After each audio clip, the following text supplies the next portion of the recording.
It's all about, it's all what's in here. It's all about how you awaken the imagination to the perfection of your existence. Of course, you never reach it, but it's the process of finding that there's artful ways to live your life.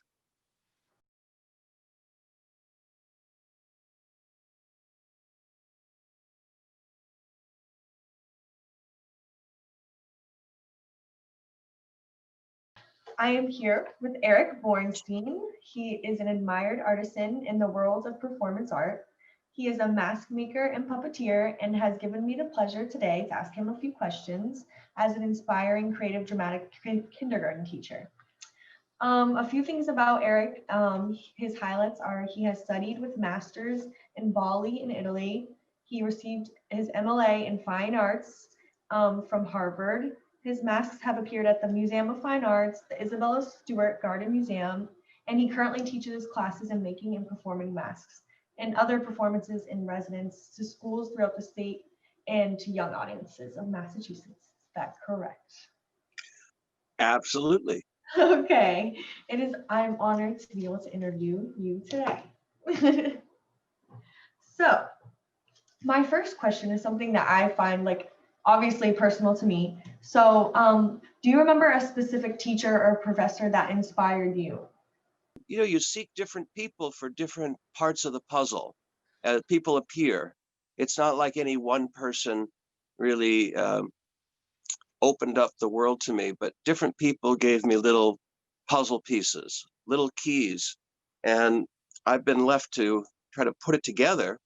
And that's really been the whole uh, story of my life, because that guides it all. And it's very important. Uh, so I say it all the time that art teaches us how to perfect ourselves as humans. But see, art, you know, the art really finds a way. It helps uh, prepare you for everyday life. It really awakens you to all the possibilities in everyday life. So, I was wondering, what does a typical day in the life of Eric look like? Well, I make art every day, but Every- I'm really into being a dad. So I spend time and think about my interactions and time spent with my son, and so I do stuff for him. I'm a yoga teacher also. It's the thing is, they say that the journey of 10,000 miles begins with a single step, and every mask has many, many steps.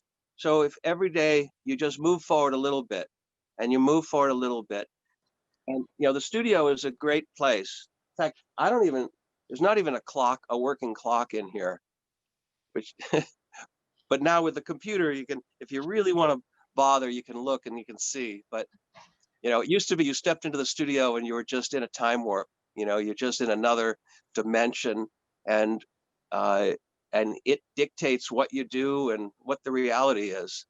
So it's really nice to have a studio. Oh yeah. So that's kind of like goes to the next question. So where do you look like do you have a certain inspiration for your projects or do you just kind of go with the flow?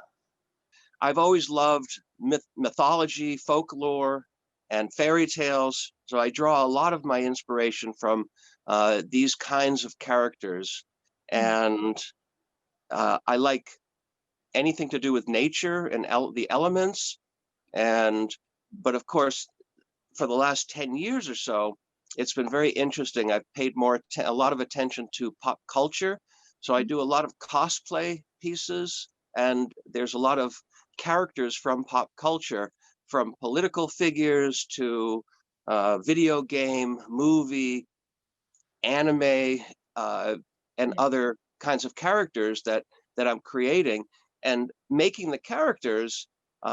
Well, with my background and knowledge about mythological archetypes, of course, it's kind of very natural for me.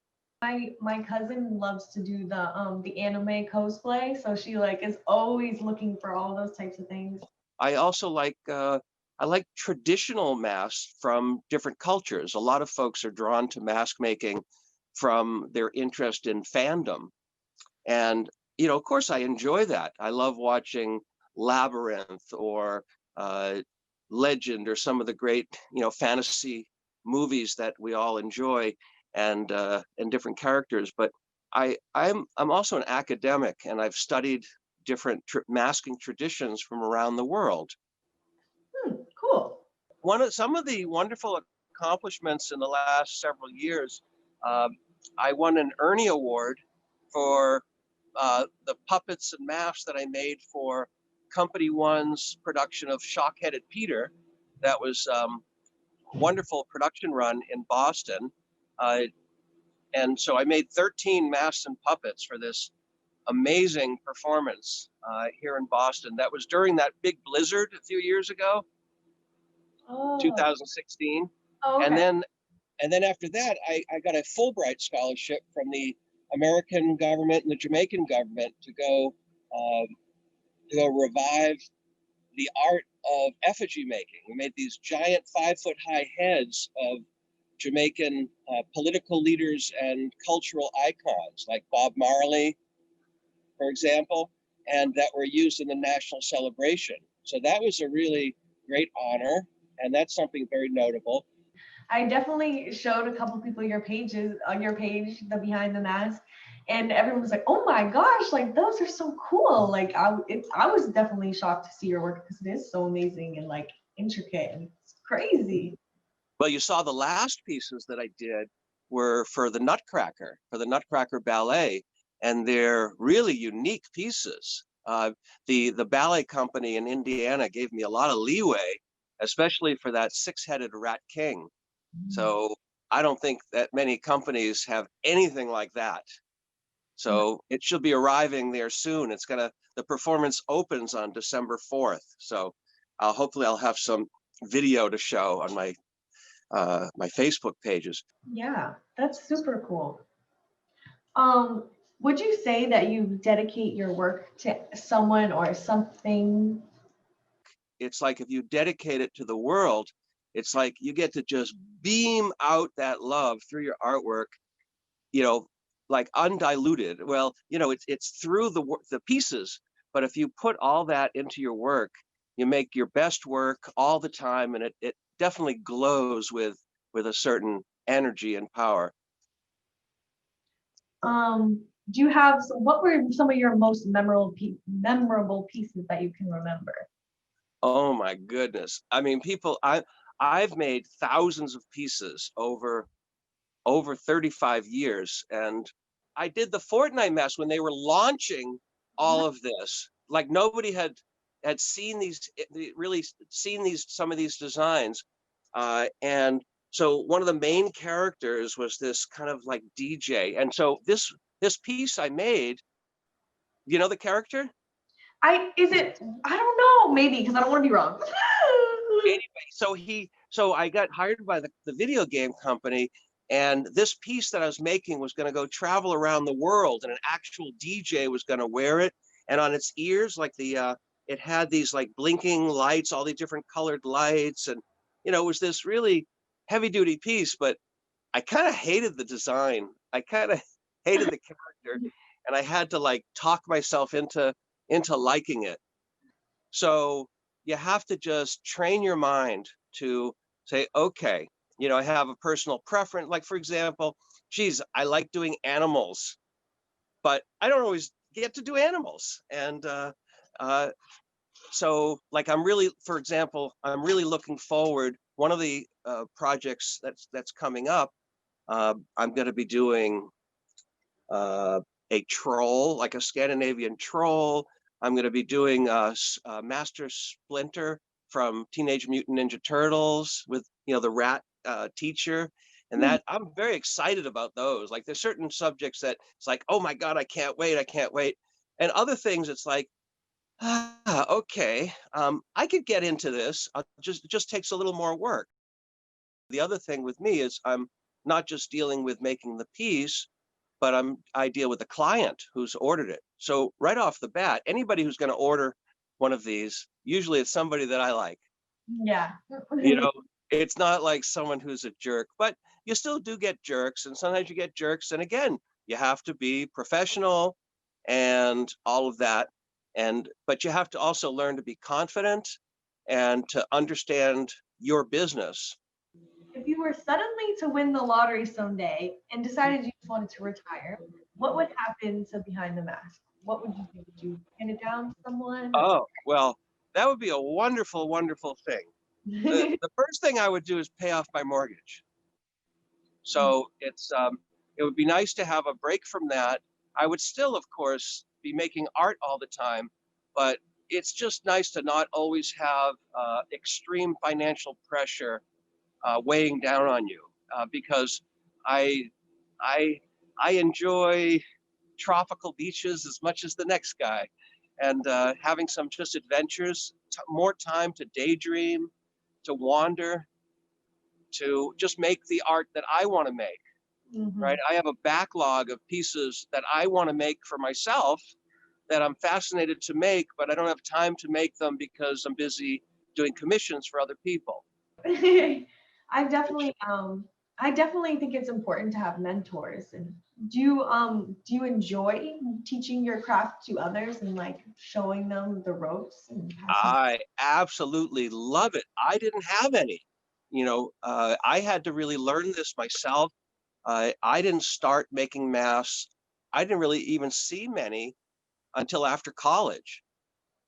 And then the biggest leap has been since about 2008 with Facebook, because with Facebook and social media, all of a sudden I'm in touch with my colleagues all around the world and everybody's skill sharing. Right. So before that, so you're saying from about 1981 till about 2008, nobody shared anything. You were all alone. You had to figure it out yourself. If I met another mask maker at like a festival or something, I'd be all excited. I want to talk to them. And they wouldn't say anything because they were always afraid you were going to steal some secret from them. And it Right. was like, but at that point, I was already teaching all my secrets to everybody, that because it's like, well, this is still a lot of work. And if you're going to work for it, then you deserve to have whatever help you can get. Yeah. Right. So I never got that stinginess that used to be so prevalent. Everyone was, they were guarding the secrets and they weren't even that good. And now I think people are much better because they're generous, because they share with each other. The skill sharing has really brought everybody up the next level. That makes sense though. The the great fun is having, sharing this with other people and then seeing what they do with it. I really love teaching and sharing, uh, partly because I didn't have this anything taught or shared to Mhm. me in terms of a lot of this. So I love when I'm teaching it to kids of all ages, adults, and just sharing tons of this stuff. So, and by the same token, I teach also to repay the debt of those who have taught me. Would you have any advice for about incorporating mask making and puppetry in the classroom at like a kindergarten or early childhood level? Now, when you start getting um, involved with kids under 6 years old, well, then the mass, you have to consider something else, and that's that the mass can be a little scary for some of these kids. That makes sense though, because I definitely can see how it would be scary to some kids if you like pulled out some type of mask. For grades 1 through 3, I've done some wonderful paper bag masks. I've developed a program, paper bag mask, that doesn't use, it uses just tape and glue stick. So it's actually, there's other ways that you can stick things on, a variety of easy to use materials uh, that a first grader, second grader, third grader can do.